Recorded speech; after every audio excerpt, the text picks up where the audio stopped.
നമസ്കാരം. ഭാരത് ലൈവിലേക്ക് സ്വാഗതം.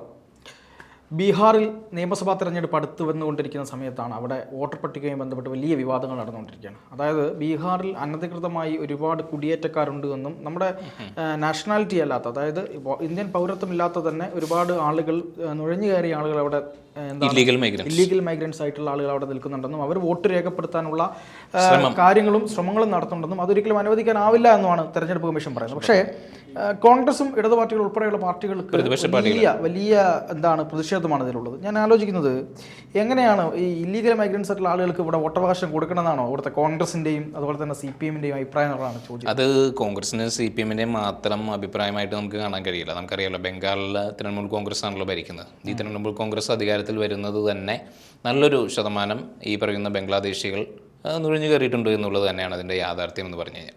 അപ്പോൾ അവരുടെ വോട്ടുകൾ കൂടി കൊണ്ടാണ് ഈ പറയുന്ന ബംഗാളിൽ ഈ പറയുന്ന തൃണമൂൽ കോൺഗ്രസ് വിജയിക്കുന്നത്. അപ്പോൾ ഈ പറയുന്ന ആസാമിലും ബീഹാറിലും അവിടുത്തെ ഡെമോഗ്രഫി ചേഞ്ച് വന്നിട്ടുണ്ട് എന്ന് പറഞ്ഞത് അതായത് ഹൈക്കോടതികൾ തന്നെയാണ്. ആസാമിലും ബീഹാറിലും ഈ പറയുന്ന ജാർഖണ്ഡിലും ഒരു ഡെമോഗ്രഫിയിൽ വലിയ മാറ്റങ്ങൾ വന്നിട്ടുണ്ട് എന്ന് പറഞ്ഞത് ഹൈക്കോടതി തന്നെയാണ് പറഞ്ഞിട്ടുള്ളത്. അപ്പോൾ ഇലക്ഷൻ കമ്മീഷൻ ഇത്തവണ ഈ പറയുന്ന സ്പെഷ്യൽ ഇൻറ്റൻസീവ് റിവിഷനുമായിട്ട് മുന്നോട്ട് പോകുന്നു. അപ്പോൾ ഈ പറയുന്ന സ്വാഭാവികമായിട്ടും പ്രതിപക്ഷ പാർട്ടി എല്ലാം തന്നെ ഉന്നയിക്കുന്നത് അത് BJP-യുടെ കാടത്തമായിട്ടുള്ളൊരു നിലപാടാണ്. BJP തെരഞ്ഞെടുപ്പിനെ അട്ടിമറിക്കാൻ ശ്രമിക്കുകയാണ് എന്നുള്ളൊരു തലത്തിലാണ് ഈ പറയുന്ന പ്രതിപക്ഷ നേതാക്കൾ എല്ലാം തന്നെ രംഗത്ത് വരുന്ന ഒരു കാര്യം. പക്ഷേ നമ്മൾ മനസ്സിലാക്കേണ്ട മറ്റൊരു വസ്തുത എന്ന് പറയുന്നത്, ഇതേ സ്പെഷ്യൽ ഇൻറ്റൻസീവ് റിവിഷൻ തന്നെ 2003 നടപ്പാക്കിയത് മൻമോഹൻ സിംഗിൻ്റെ നേതൃത്വത്തിൽ അന്നത്തെ UPA ഗവൺമെൻറ് ആയിരുന്നു. അപ്പോൾ അന്ന് ഇതൊന്നും അവർ നടപ്പാക്കാനായിട്ടുള്ള കാരണം എന്തായിരുന്നു എന്നുള്ളത് നമ്മൾ ആലോചിക്കേണ്ടതാണ്. അപ്പോൾ ഇതെല്ലാം കൂടി കൂട്ടി വായിക്കുമ്പോഴാണ് നമുക്ക് ബോധ്യപ്പെടുന്നത് NRC-യുടെയും CA-യുടെയും എല്ലാം ആ ഒരു പ്രാധാന്യം നമുക്ക് ബോധ്യപ്പെടുന്നത് ഇതെല്ലാം കൂട്ടി വായിക്കുമ്പോഴാണ്. ഇപ്പോൾ ഇലക്ഷൻ കമ്മീഷൻ വളരെ നിർവ്യാജം ചോദിച്ചിരിക്കുന്ന ഒരു വസ്തുതയാണ്, എന്തിനാണ് ഈ പറയുന്ന അഭയാർത്ഥികളായി കടന്നുകൂടിയവർക്ക്, ഇന്ത്യയുടെ പൗരത്വമില്ലാത്തവർക്ക് എന്തിനാണ് വോട്ടിംഗ് പ്രക്രിയയിൽ അല്ലെങ്കിൽ ഏർപ്പെടുന്നത് എന്നുള്ളത് വളരെ ആർജവത്തോടു കൂടി ഇലക്ഷൻ കമ്മീഷൻ ചോദിച്ചിരിക്കുന്ന ഒരു നിലപാടാണ് നമ്മൾ കണ്ടുവരുന്നത്. അതുമായി ബന്ധപ്പെട്ടുകൊണ്ട് തന്നെ നമുക്കറിയാം, ആസാമിൻ്റെ വിവിധ പാർട്ടുകളിൽ ഈ പറയുന്ന ഇവിക്ഷൻ ഡ്രൈവ് ആസാം മുഖ്യമന്ത്രി ഹെമന്ത് ബിശ്വ ശർമ്മ നടപ്പാക്കുകയാണ്. അതും ഈ ഇവിക്ഷൻ ഡ്രൈവ് നടപ്പാക്കുന്ന എല്ലാം തന്നെ ഇല്ലീഗൽ എൻറോച്ച്മെൻറ്റ്സിനെതിരെയാണ് ഇവിക്ഷൻ ഡ്രൈവ് നടപ്പാക്കുന്നത്. ഹിമന്ത് കുമാർ ബിശ്വ നടപ്പാക്കുന്നുണ്ട്. ഇപ്പോൾ നമുക്കറിയാം, ഈ പറയുന്ന ഡൽഹിയിൽ രേഖ ഗുപ്തയുടെ നേതൃത്വത്തിൽ മദ്രാസി കോളനികൾ കേന്ദ്രീകരിച്ചുകൊണ്ടും ഇതേ ഇവിക്ഷൻ ഡ്രൈവ് തന്നെ നടപ്പാക്കുന്നുണ്ട്. അപ്പോൾ ഇതേ തരത്തിലുള്ള അനധികൃതമായിട്ടുള്ള കുടിയേറ്റക്കാർക്കെതിരെ ശക്തമായ നടപടികൾ തന്നെയാണ് എല്ലായിടത്തും സ്വീകരിക്കേണ്ടത്.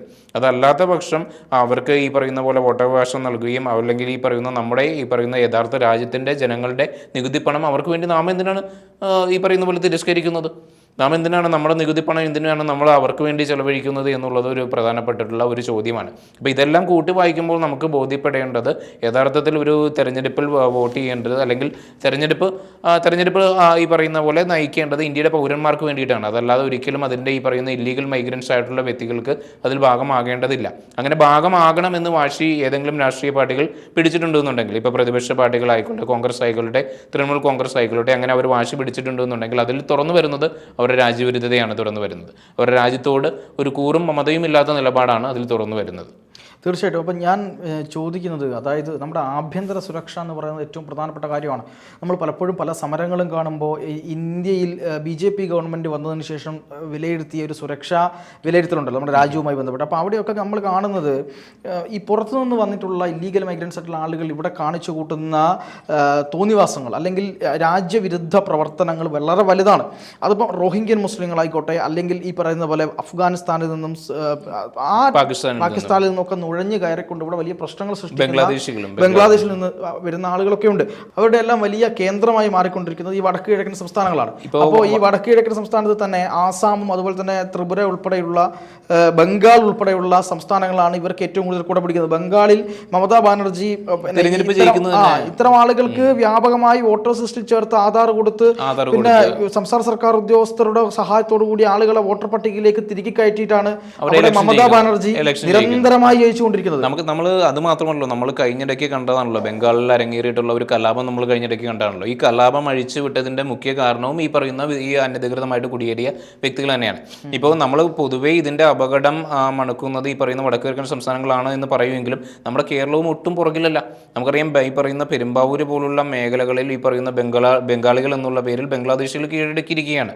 അവർ വൻതോതിൽ കീഴടക്കിയിരിക്കുകയാണ്. അപ്പോൾ അതുമാത്രമല്ല, ഈ പറയുന്ന കിഴക്കമ്പലവുമായി ബന്ധപ്പെട്ടുകൊണ്ട് കിറ്റക്സുമായി ബന്ധപ്പെട്ടുകൊണ്ട് കണ്ടുകൊണ്ട് അന്ന് നമ്മൾ കണ്ടതല്ലേ, ഒരു ഈ പറയുന്ന പോലീസ് വാഹനങ്ങൾ വരെ കത്തിക്കുന്ന ഒരവസ്ഥയിലേക്ക് ഈ പറയുന്ന അനധികൃത കുടിയേറ്റക്കാരെത്തിയിരിക്കുന്നു. അപ്പോൾ ഈ പറയുന്ന കേരളം പോലും ഈ പറയുന്ന അനധികൃത കുടിയേറ്റത്തിൻ്റെ ഒരു ഇരയായി മാറിക്കൊണ്ടിരിക്കുന്ന ഒരു കാര്യമാണ് നമ്മൾ കാണുന്നത്. ഇതിനെതിരെ നിർഭാഗ്യവശാൽ യാതൊരു നടപടിയും സ്വീകരിക്കുന്നില്ല എന്നുള്ളത് മാത്രമല്ല, അങ്ങോളം ഇങ്ങോളം കുറച്ച് അറസ്റ്റുകൾ നടക്കുന്നുണ്ട് എന്നുള്ളതല്ലാതെ വ്യാപകമായിട്ട് ചില സംസ്ഥാനങ്ങളിൽ ഒഴികെ ഇതിനെതിരെ നടപടികൾ സ്വീകരിക്കുന്നില്ല എന്നുള്ളതാണ് നമ്മൾ കാണുന്നത്. ഇനി നടപടി സ്വീകരിച്ചാൽ തന്നെ ഒരു പറ്റം മനുഷ്യ സ്നേഹികളും ഈ പറയുന്ന പോലെ സാംസ്കാരിക നായകന്മാരും ഇത് ക്രൂരതയാണ്, ഇത് അവരുടെ ജീവിതത്തിലേക്കുള്ള മനുഷ്യത്വ വിരുദ്ധമായിട്ടുള്ള നടപടികളാണ് എന്ന് പറഞ്ഞുകൊണ്ട് കടന്നു വരുന്ന ഒരു അവസ്ഥയാണ് നമ്മൾ കാണുന്നത്. ഇതിനെല്ലാത്തിലും ഉപരി നമ്മുടെ രാജ്യം തന്നെയാണല്ലോ വലുത്, രാജ്യസുരക്ഷ തന്നെയാണല്ലോ വലുത്. നമുക്കറിയാം NRC പോലും നടപ്പാക്കണമെന്ന് രാജീവ് ഗാന്ധിയാണ് ഉറപ്പ് നൽകിയത്.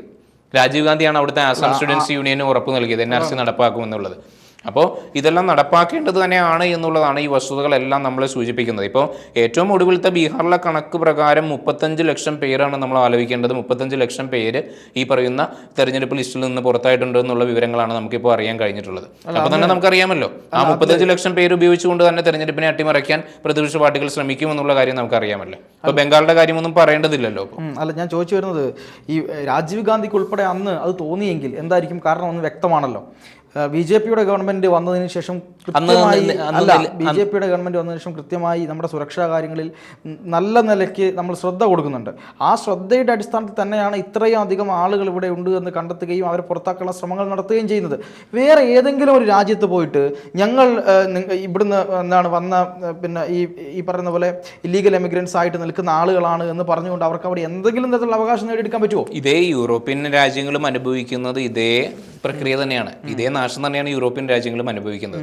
അപ്പോൾ അത് അനുഭവിക്കാതെയുള്ള ചുരുക്കം ചില രാജ്യങ്ങൾ മാത്രമല്ല, പോളണ്ട് മാത്രമാണ് ഞങ്ങൾ അനധികൃതമായിട്ട് ഒരു ഇമിഗ്രൻസിനെയും ഏറ്റെടുക്കില്ല എന്ന് തുറന്നു പറഞ്ഞിട്ടുള്ളത്. ഇന്ന് ബ്രിട്ടൻ്റെയൊക്കെ അവസ്ഥ എന്താണ്? ഒരു കലാപം 2-3 മാസങ്ങൾക്ക് മുമ്പാണ് ബ്രിട്ടനിൽ ഒരു വംശീയ കലാപം കഴിഞ്ഞിരിക്കുന്നത്. ഇന്നും ബ്രിട്ടൻ ഒരു വംശീയ കലാപത്തിൻ്റെ വക്കിലെത്തി നിൽക്കുകയാണ്. സ്വീഡൻ അടക്കമുള്ള പ്രദേശങ്ങൾ ഈ പറയുന്ന അനധികൃതമായിട്ടുള്ള ഈ പറയുന്ന ഇമിഗ്രൻസ് കടന്നുകൂടിയിട്ട് അവിടെയെല്ലാം നടപ്പാക്കുന്ന പ്രക്രിയ നമ്മളൊന്ന് പരിശോധിച്ച് നോക്കിയാൽ മതി. ഈ ജർമ്മനിയിൽ ഹാംബർഗ് അടക്കമുള്ള മേഖലകളിൽ എത്രമാത്രം പ്രശ്നങ്ങളാണ്, സംഭവകാശങ്ങളാണ് നടന്നുകൊണ്ടിരിക്കുന്നത്.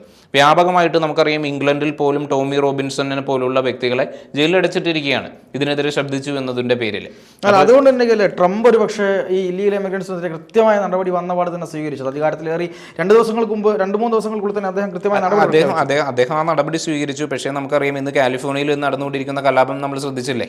അദ്ദേഹം അവരെ പുറത്താക്കണമെന്ന് ബന്ധപ്പെടിച്ചുകൊണ്ട് ശക്തമായ ഒരു നിലപാടെടുത്തതിൻ്റെ പേരിലാണ് കാലിഫോർണിയയിൽ വരെ അദ്ദേഹത്തിനെതിരെ വരെ ശക്തമായ രീതിയിൽ കലാപം നടന്നുകൊണ്ടിരിക്കുന്നു. അപ്പോൾ ഈ കേരളവും ഇതിൻ്റെ ഒരു അപകടകരമായിട്ടുള്ള ഒരു അവസ്ഥയിൽ എത്തി നിൽക്കുകയാണ്. ഏതൊരു കാലഘട്ടത്തിലും ഒരുപക്ഷെ അപ്രതീക്ഷിതമായിട്ടായിരിക്കും ഒരു കലാപം പൊട്ടിപ്പുറപ്പെടുന്നത് എന്നുള്ളത് തന്നെയാണ്. അതും ഈ അനധികൃതമായിട്ട് കുടിയേറിയിട്ടുള്ള ഈ വ്യക്തികളെ കൊണ്ട് തന്നെ. അപ്പോൾ ഇതിനെതിരെ ഈ പറയുന്ന പ്രതിപക്ഷ പാർട്ടികൾ ഇതിനു വേണ്ടിയെല്ലാം കുടപിടിക്കുന്ന ഒരു കാഴ്ചയാണ് നമ്മൾ കണ്ടുവരുന്നത്. അവരെ ഇപ്പോൾ ഈ പറയുന്ന പോലെ രാജ്യസുരക്ഷയ്ക്ക് വേണ്ടി പ്രവർത്തിക്കുന്നില്ല, അതിനെതിരെ പ്രവർത്തിക്കുന്ന ഒരു നിലപാടാണ് നമ്മൾ കണ്ടുവരുന്നത്. ഇത് BJP തെരഞ്ഞെടുപ്പിനെ അട്ടിമറിക്കാൻ നടപ്പാക്കുന്ന ഒരു നയമാണെന്നുള്ളതാണ് അവരുടെ ഒരു ന്യായം എന്ന് പറയുന്നത്. പക്ഷേ എന്തു തന്നെയായാലും ഇത്തരത്തിൽ പ്രതിപക്ഷ പാർട്ടികൾ വോട്ട് രാഷ്ട്രീയത്തിന് വേണ്ടി അല്ലെങ്കിൽ വോട്ട് ബാങ്ക് രാഷ്ട്രീയത്തിന് വേണ്ടി രാജ്യത്തിൻ്റെ പരമാധികാരത്തെ, രാജ്യത്തിൻ്റെ ആഭ്യന്തര സുരക്ഷയ്ക്ക് വലിയ പ്രയാസമുണ്ടാക്കുന്ന തരത്തിലുള്ള ഇത്തരം ഇല്ലീഗൽ മൈഗ്രൻസിനെ